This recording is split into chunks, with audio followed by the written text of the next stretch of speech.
Ladies and gentlemen, welcome to episode 25 of the Jaycast podcast. And let's get right into it. I just finished reading a book called All In on AI. Everybody knows that AI is such a big topic for the next coming decades. But what a lot of people don't know, and I myself didn't know, was that AI has been around for like almost 15 years, believe it or not. And do you know what fuels AI? Now, what fuels AI? So apparently, according to the book, I thought what fueled AI is technology such as like better processors, GPUs, all that stuff, right? Because every time you hear people talk about AI, you hear them talk about, oh, we need more GPUs. At least me, right? Yeah. What fuels AI for sure, like really fuels AI, is data. Data. You feed it data, the GPU processes that data efficiently, and then the machines start learning based off the models. So one of the things that we're talking about is that, and I'm trying to, and please people, feel free to fact check us and tell us in the comments where we're inaccurate. But according to All In on AI, the book, the idea behind AI, there's a couple of ideas. The first one obviously is to be more accurate. The second one is to move from a transaction based ecosystem to a real time decision making ecosystem. And then I think the third one is, I don't believe this, but that's what they say, is they're not trying to automate people, they're trying to augment people. Think of a co-pilot now, right? So what do you think about that? I just think that there's going to be a lot of false positives, but they're probably going to get rid of humans' final decision when it comes to like data-driven models.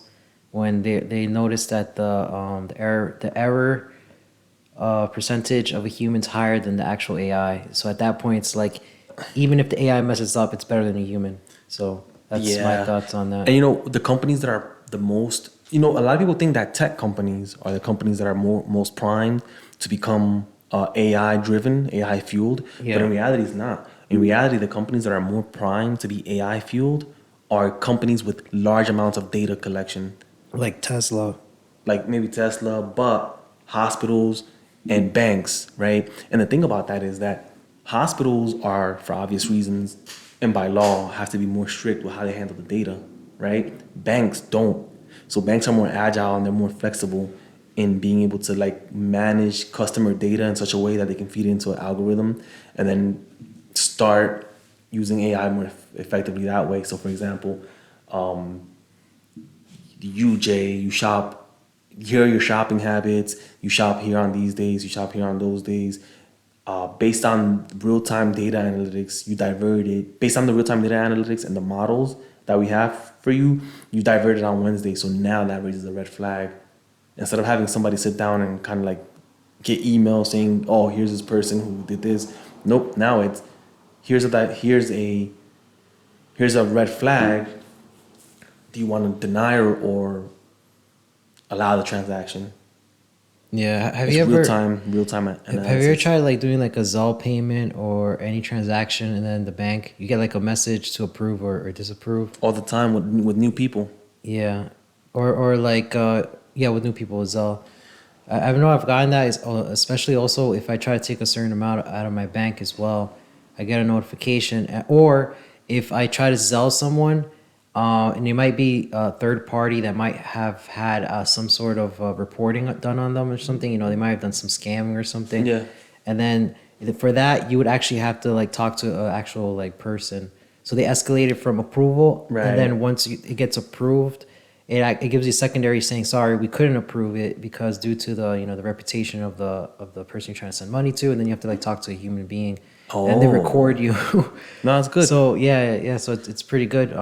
So I'm thinking to myself, like, how can also law enforcement use this as well, for like repeating offenders? So I think that kind of data. So I think law enforcement and hospitals might be like kind of the last few people who adopt AI technology, because right now, right, with AI technology, a lot of companies, a lot of data-driven companies like insurance claims, the banks and other things that are not personal.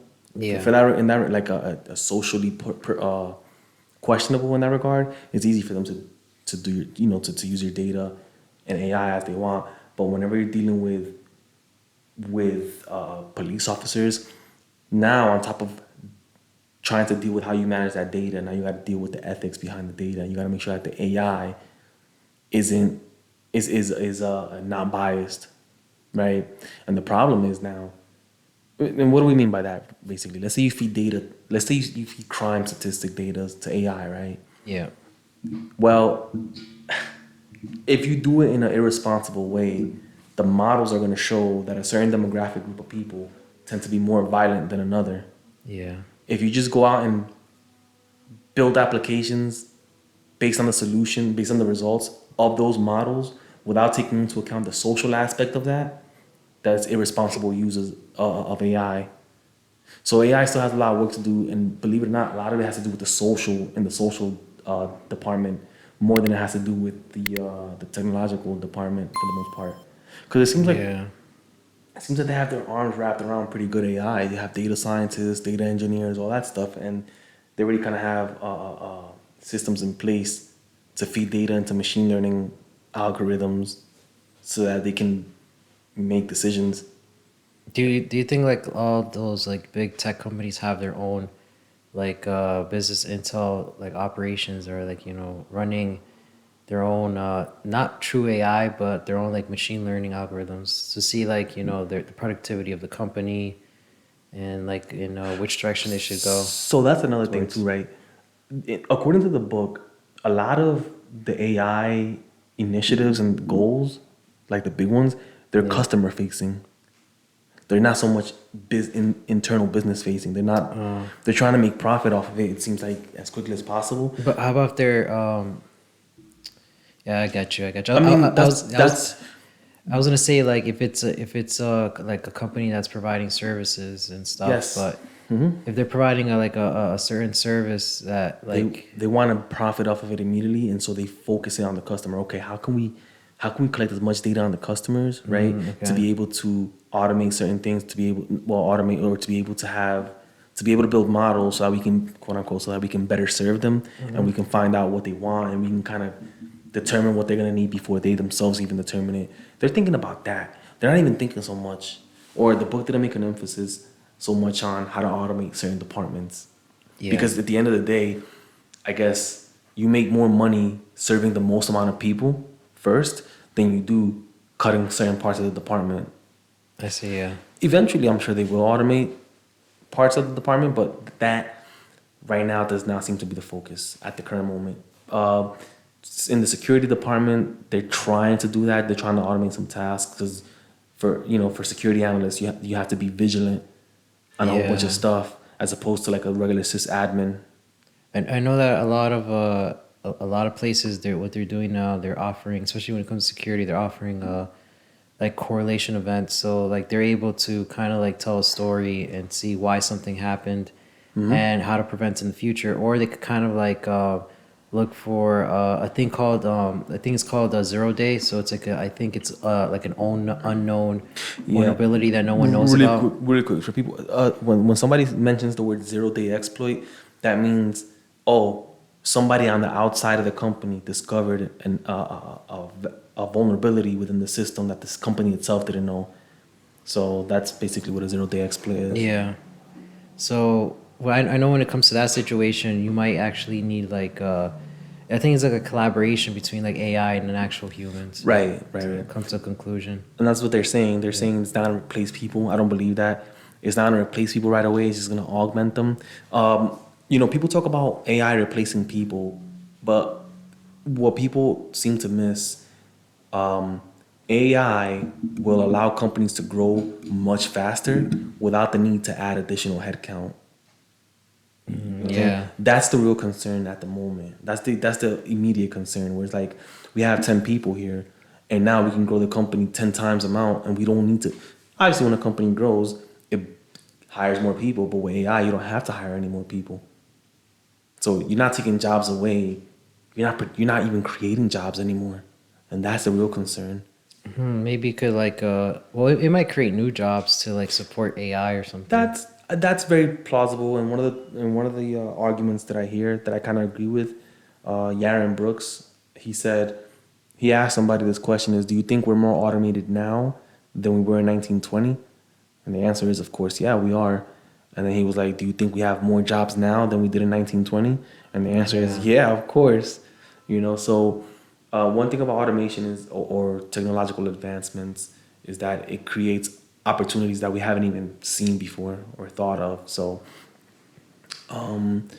as far as AI is concerned, they want machine learning to be decision based as opposed to protocol based or procedure based. And what does that mean? Well, from a programming perspective, if this happens, you program the machine to say, if this happens, then do this. If this happens, then do that. They want to move away from that and make it decision based, where it's like, this person did this. Okay, based on all the data we collected on this person, what can we, the system, the machine, what can we extrapolate that's going to happen next?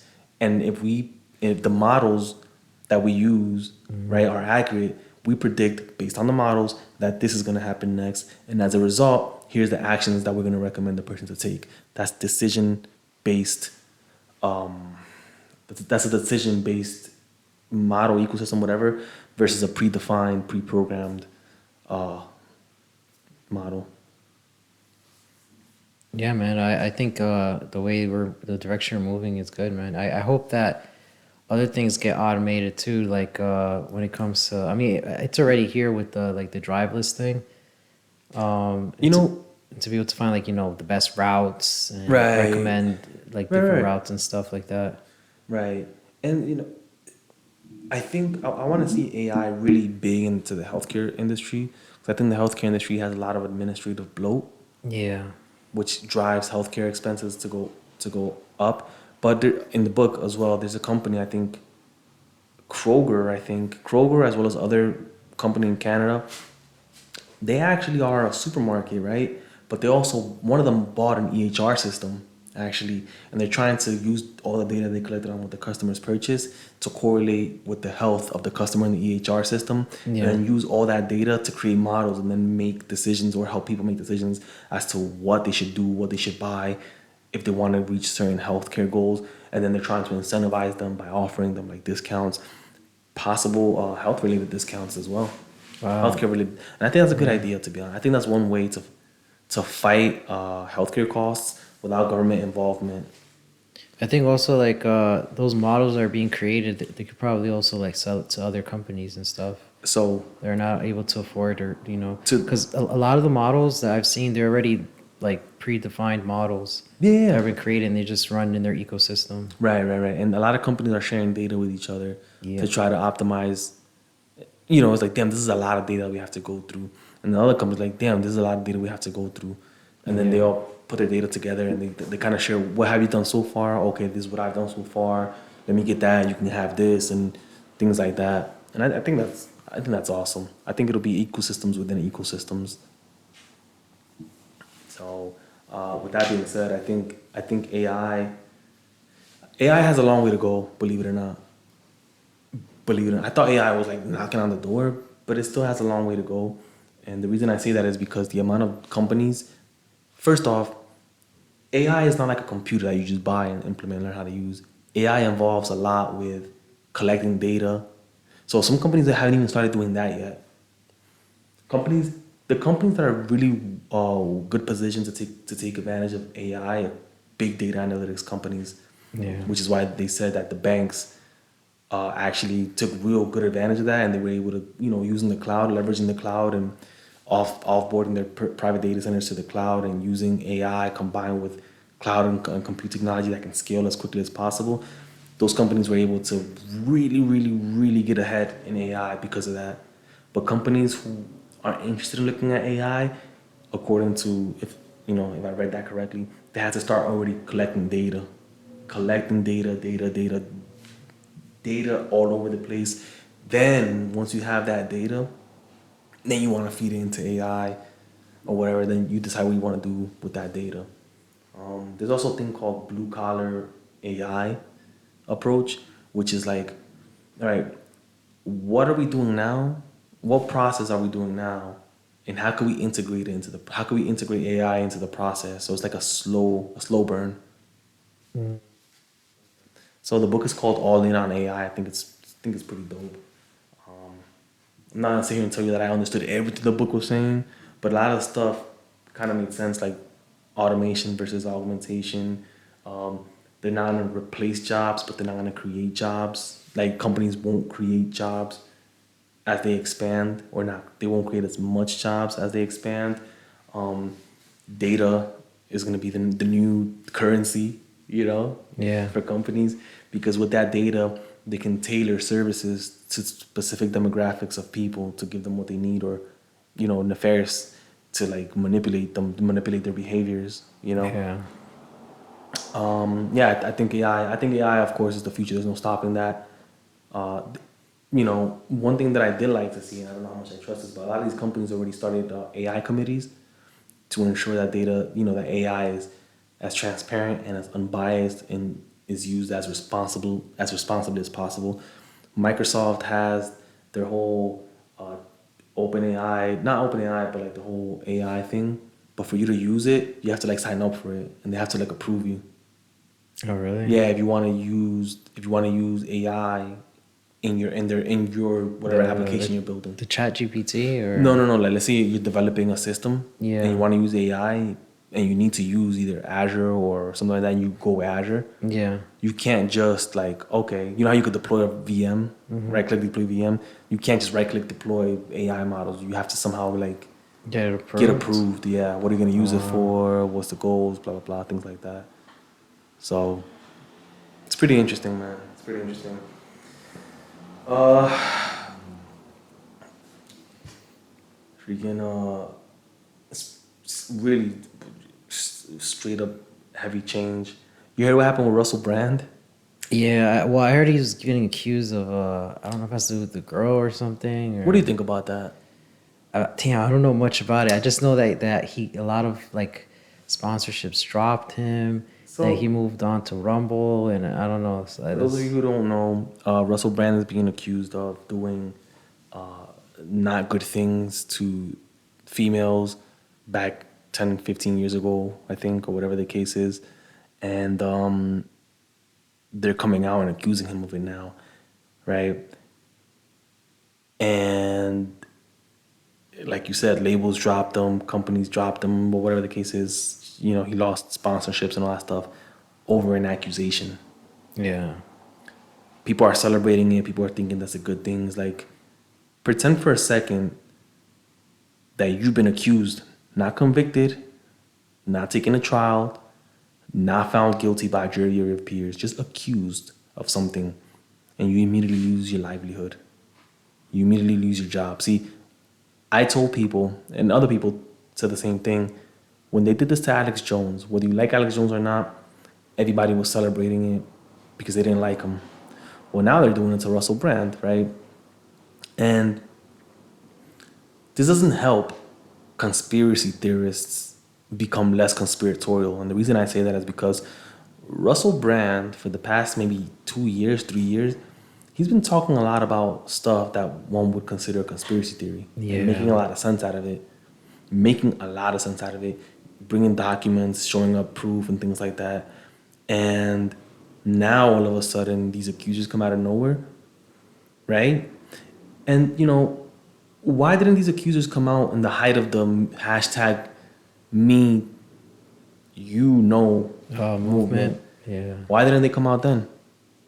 So everybody's going after Russell Brand and they're doing all this stuff to Russell Brand, who hasn't even been found guilty, right? Yet they're have they taking. have they even like pressed charges on him at all or?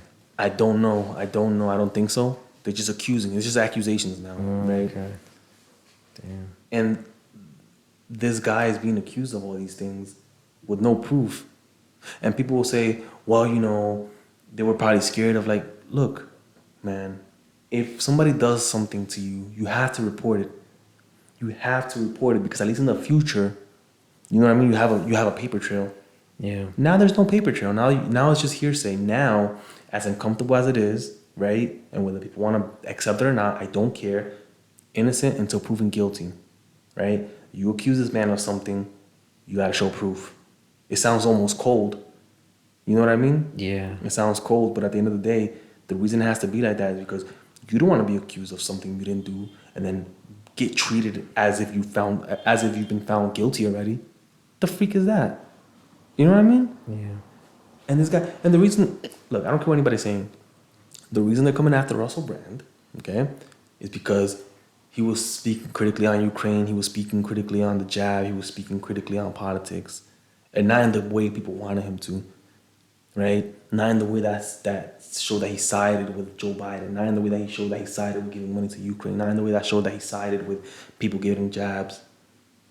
That's when they're coming after him, and nobody's gonna tell me otherwise because they didn't come after him during the height of the Hollywood hashtag me you know who movement. Nobody came after him then. He wasn't on that list. Speaking of list, he wasn't on Epstein's list either.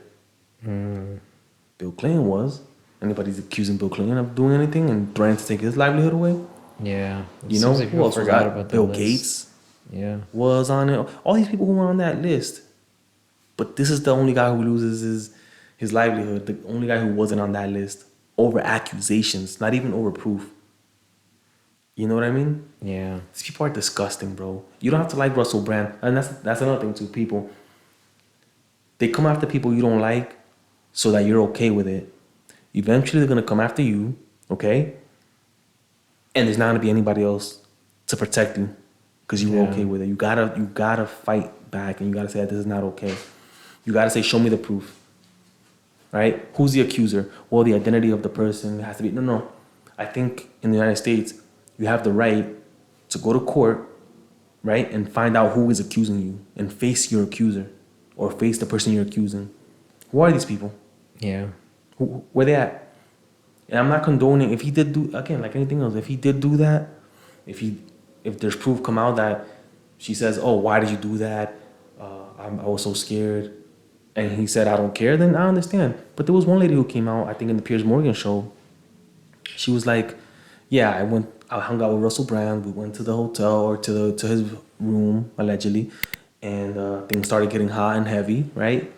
Things started getting high and heavy, and they got to the point where they were about to, you know." And she said, "No, she doesn't feel comfortable." And he said, "Oh, okay, no, not a problem." She went on television and said that, Yeah. right? So we want to know what the other person says. Does that look like the behavior of a man who grapes people?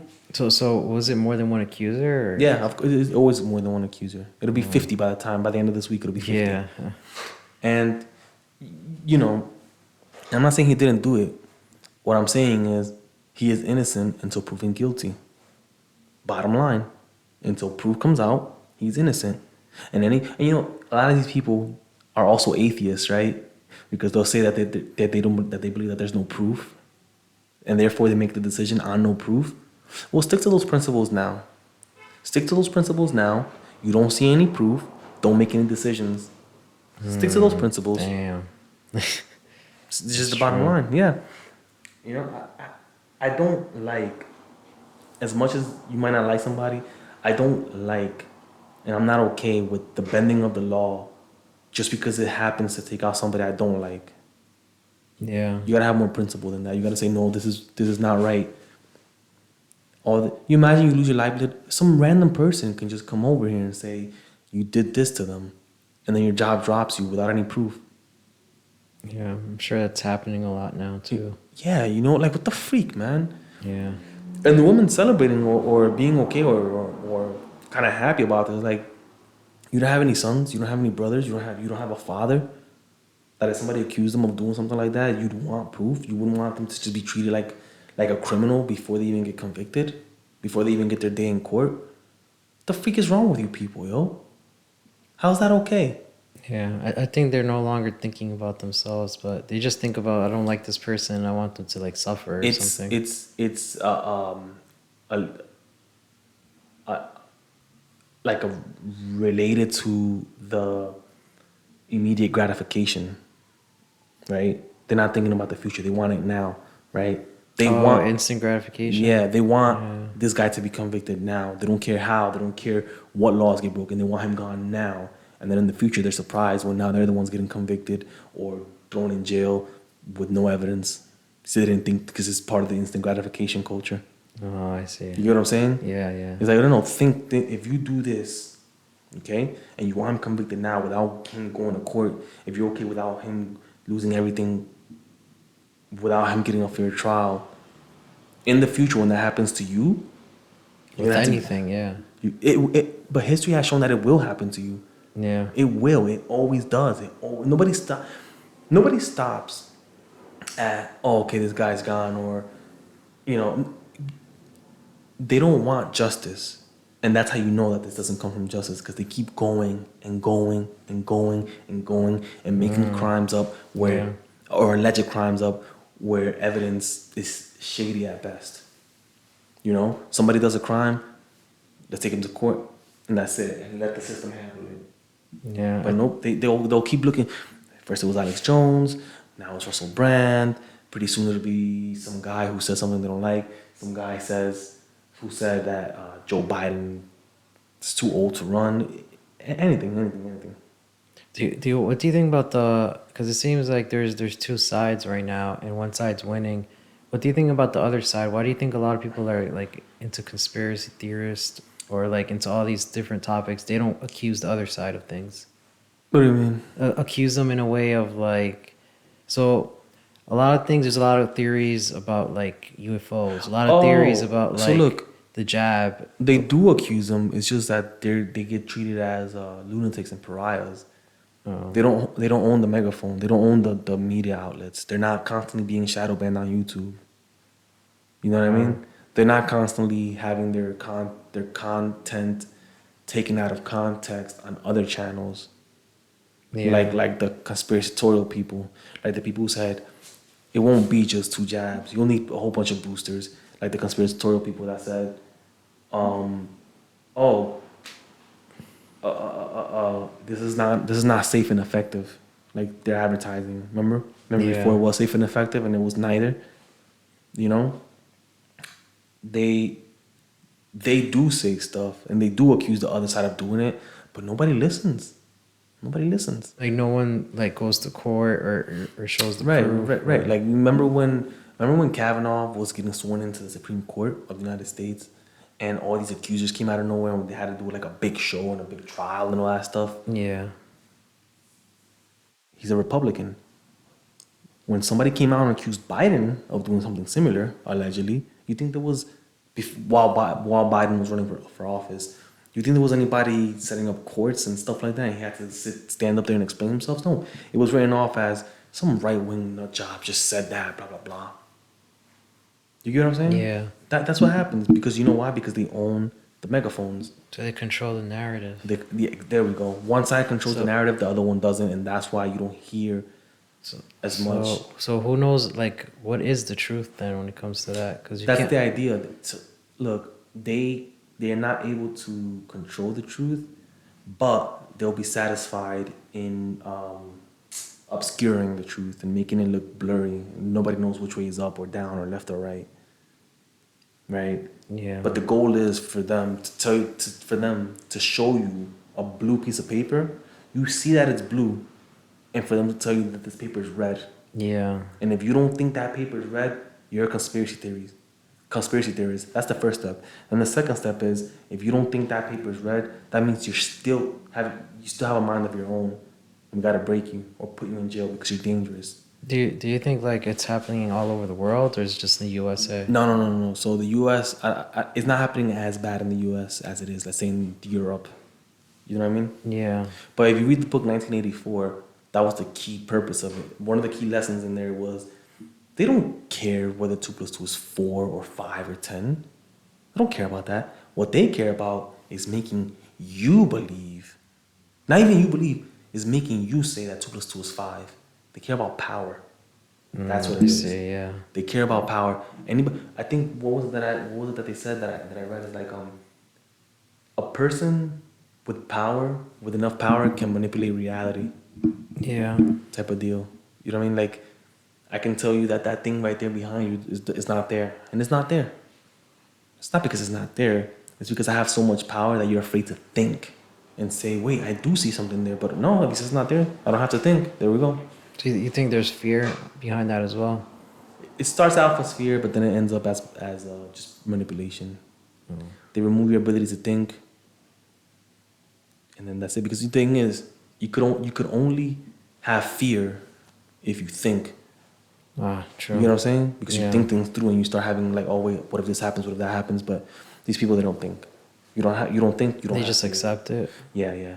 And people might be like, but the media tells people things, and they get scared all the time. It's like they don't get scared because they thought about what was said. They get scared because they were told to be scared. You understand? Yeah. They get scared because they said, "Oh, this is gonna happen. This is gonna happen, and you're gonna, you know, this is gonna happen to you. So this is something worth being concerned about." Then they get concerned. They don't think, "Wait a minute, this has a 99% survival rate. It seems to be affecting specific people. Blah blah. Maybe I don't have to. Maybe I don't have to do that. Take anything that I want to take, right? So I know I'm kind of like all over the place and I'm rambling here, but the point is this: innocent to proven guilty, whether you like the person or not. Okay, that was what the whole George Floyd riots were about, right? You can't be the judge, jury, and executioner without the guy having his day in court. This guy got accused of being guilty, and then he got, as what they say, he got his life was ended by the police officer, right? Because the police officer seems to have judged him guilty, and as a result, passed the verdict of unaliving people, and people were upset about that, right? Yeah. Same thing applies. Apply that to this. The reason anybody was supposedly mad was because this guy didn't get his day in court before he was unalived.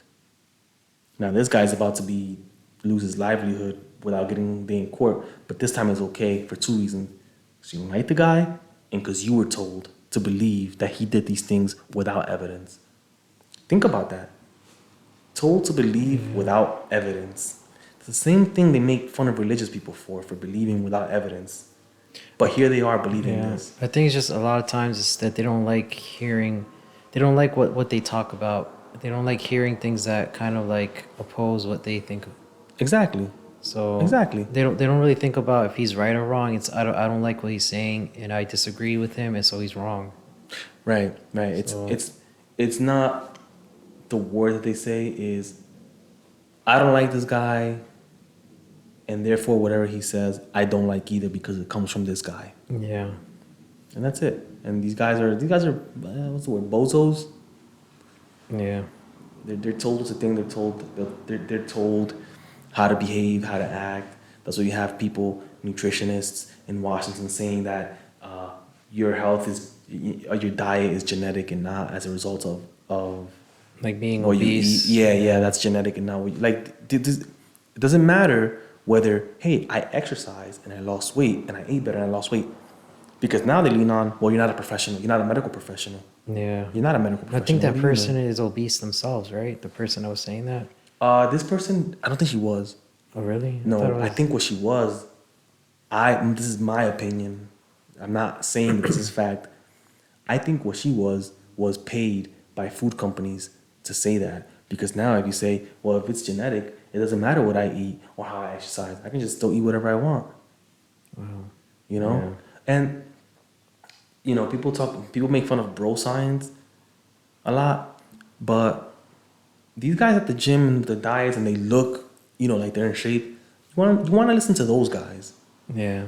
They'll say, "Oh, what medical school did you go to? Are you a doctor?" It's like, no, I'm not a doctor. I didn't go to medical school, but I have experience, and I have, people have their Fitbit. I have my wearable, and you can see the trends, right? What we were talking about earlier. You Yeah. can see like the data, and you can say, okay, according to this data, I should be here at this point. That's the prediction. So, you know,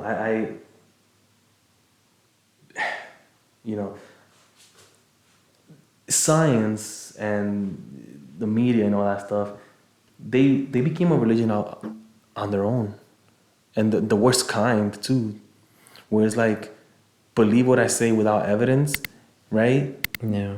And instead of me saying, okay, you don't believe what I say without evidence, you go on your way. They want you like erased. They want you removed. They want you like exiled from society. They don't say that right now, but it's slow. It slowly starts like that. Yeah. Uh, uh, uh, Concentration camps aren't built one day to the next with people coming into town with tanks It's slowly getting to dislike the person or a group of people and blaming them and ostracizing them and separating them and then getting you to be okay with mistreating them and then getting you to be okay to putting them in places away from you and then getting you to be okay with not knowing what happened to them or where they are until by the time you find out what happened, atrocities have already taken place. Wow. So do you think we're heading towards like a place where like it's just like normal is going to be looked at as if it's abnormal? Yeah, yeah. And if you don't agree with something, no matter how fake it is, no matter how much of a blatant lie it is, then what that shows them is that you can think for yourself, and anybody who can think for themselves is a threat to people who are trying to impose their will on you. Damn, isn't that going to discredit a lot of like career paths, like science, doctors, and like even engineers too? I don't know. I don't know. Because it's going to come to a point where it's like, this is the truth and science backs it up, but the other person might say, oh, I don't feel like that's the truth. You know what I mean? Like that's right. And then, Yeah. We make fun of flat earthers for a reason. oh, yeah. But the people who make fun of flat earthers, they themselves have never been up in space to see if the earth was round. Yeah. But Yeah. there's a lot of them coming up too. Now a lot of people believe in that, and But the reason a lot of people believe in that is because science did not do its job in admitting mistakes in the past few years. oh, I see, yeah. It's like, hey, this is this. Because here's what happens, right? They're like, this is this. The science says so. Then it turns out it's wrong. And the people who are in science are like, well, this is what we had at the time, blah, blah. Science used to be humble. Some science used to be like, yeah, we were wrong because X, Y, and Z. Here's what we thought, and we move forward, and we try to do better, and we know that there's gonna be mistakes in the future, and things like that. But now it's like, no, the science says this, therefore it's this. Yeah. And then you have the speakers on behalf of science, the Neil deGrasse Tysons, the Bill Nye, the science guys, being the spokesperson for what they want us to believe is science, but when in reality is nothing more than just propaganda. That's it. They're propagandists. They're not scientists anymore, as far as I'm concerned. Wow. So, and I was gonna say something else. Oh, the last thing I was gonna say is the people who seem to be quote unquote fighting the establishment, the people who seem to be fighting for the little guy, the people who seem to be fighting against all the supposed institutions in power that keep the little guy in their place or whatever. These people don't care about the little guy, okay? They don't care about the little guy. They're just as bad as the people in power. They just don't have the power to exercise their will on people. They don't want to get rid of these institutions because the institutions are inherently evil, which is not true, because if the institutions were inherently evil, we wouldn't have made social progress that benefits people. It's not perfect. Just because something is not perfect doesn't make it evil. These people want to overthrow the system, okay, and establish their own system, Yeah. so that they can be in power and they can do the atrocities and they can commit and they can have their will being imposed to people. And the little guys that they supposedly claim to be fighting for, they have no problem throwing them away for the cause. Most revolutions always end up like that. Who are these people? Marxists, the communists, Oh, I see, social yeah. justice warriors that are in positions of power, not the front line, social justice warriors who still believe in the cause, but the ones who know what's up and they want to overthrow what they have here so they can rebuild a system in which they themselves are on top and they're the leaders and they're the ones making the decisions. Yeah. Happened in Russia, happened for a short time in France after the French Revolution, happened in Maoist China, happened in Cambodia, happened in Cuba, happened in all these places. So do you think there's going to be some sort of revolution or war like coming up or in the future? So or- the thing is, the only thing I think that saves people is that this country has, Right to bear arms? They carry that thing on them. Yeah. So you're not just walk into my house and say get out. You're not gonna walk into my house. Yeah. You know what I mean? And law enforcement and the military, all of them are pro-America. That's for the that's the most part. thing. That's the thing. I've seen a lot of standards are being like lowered in the military to meet the needs of others Right, because right. they say they're this discriminating on certain demographics of people or certain Bro, if people. you can't do 20 push-ups, you can't do 20 But they push-ups. they already changed the standards, so it's kind of too late for that. And they keep changing it, so it's gonna come to a point where maybe other nations are seeing what we're doing and we're kind of destroying ourselves internally, and then once they see we're weak enough, And all for what? So people don't yeah, so people don't get their feelings hurt. yeah, You know what I it always mean? goes back to that feelings, Yeah, it's we're gonna accusing do. people of doing certain things, feelings, Yeah, yeah, yeah. just It's feelings. all yeah. It all goes back to people not getting their feelings hurt. So therefore, we're gonna lower the standards and jeopardize and endanger an entire nation just so a couple of people cannot get their feelings hurt. Yeah. You know. So, I mean, that's it for me. Yeah. Anything else? No, nothing else, man. I've just been just seeing what's unfolding in America. Yeah. And we will talk to you guys next week. Peace. Peace.